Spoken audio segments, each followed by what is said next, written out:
एक राजद्रोह के मामले, सिडिशन के मामले जिस तरह से लगाए जा रहे हैं, सिविल सोसाइटी खासा आहत है।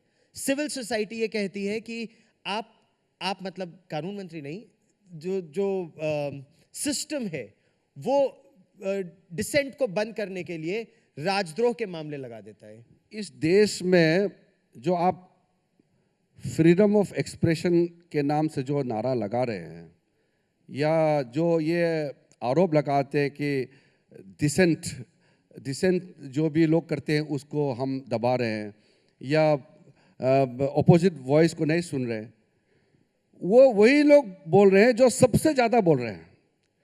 देश में वही लोग तो सबसे ज़्यादा बोलते हैं, तो कहाँ रुकावट है? किसका आवाज़ बंद किया हुआ है? मैं तो सबसे ज़्यादा टेलीविज़न में, न्यूज़पेपर, मैगज़ीन या सोशल मीडिया प्लेटफॉर्म में सबसे ज़्यादा जो बकवास करते हैं वही बोलते हैं कि बोलने नहीं दिया जा रहा है। ये ताज्जुब की बात है कि हम ऐसे समाज जो अपेरेंटली इतना क्लियर है उसको भी हम डिबेट का विषय बनाता है। संविधान के प्रति जो आस्था, संविधान को जो इज्जत नरेंद्र मोदी जी ने जो दिया है, किसी प्रधानमंत्री ने नहीं दिया है इस देश में, फिर भी इल्ज़ाम लगाते हैं।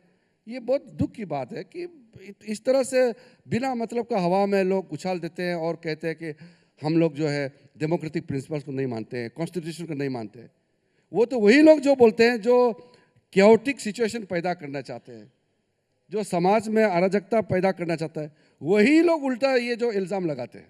लेकिन क्या जो राजद्रोह के मामले हैं या जो सिडिशन का लॉ है उसे रीलुक किया जा रहा है? देखिए, किसी भी देश में एक कानून, अपना संविधान, उस हिसाब से सब कुछ होता है और चलता है। वो परिस्थिति के हिसाब से अपना अपना कानून बनाते हैं। अब आप किसी देश में सेडिशन लॉ का कोई प्रोविज़न नहीं है, आप उसको लेकर के इंडिया में ठोपेगा कि इंडिया में भी नहीं होना चाहिए। हर देश का अपना पैमाना होते हैं, हर देश का अपना इतिहास, अपना लेगेसी होते हैं, अपना परिस्थिति होते हैं। तो भारत देश इतना बड़ा और इतना प्राचीन देश है, इस देश के साथ किसी और देश के साथ तुलना नहीं करना चाहिए।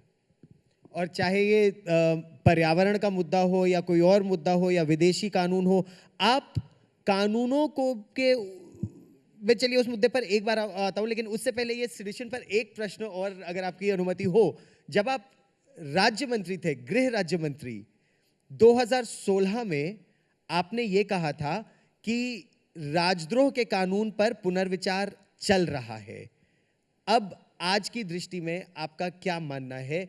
इस पर पुनर्विचार होना चाहिए, इस तरह का कानून होना चाहिए या नहीं होना चाहिए? मुझे याद है वो राज्यसभा में क्वेश्चन आए थे और उस समय हमने कमिटमेंट दिया था पार्लियामेंट को कि जो सेडिशन का जो प्रोविज़न है वो और भी स्पेसिफिक और वेल डिफाइंड होना चाहिए, ऐसा उस समय मानना था।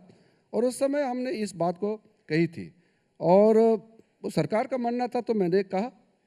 लेकिन इस पे आज मैं, क्योंकि मैं होम मिनिस्टर नहीं हूँ, तो इस विषय को मैं यहाँ आपका, चाहे वो मीडिया ही क्यों ना हो, फिर भी मैं नहीं कह सकता हूँ अभी।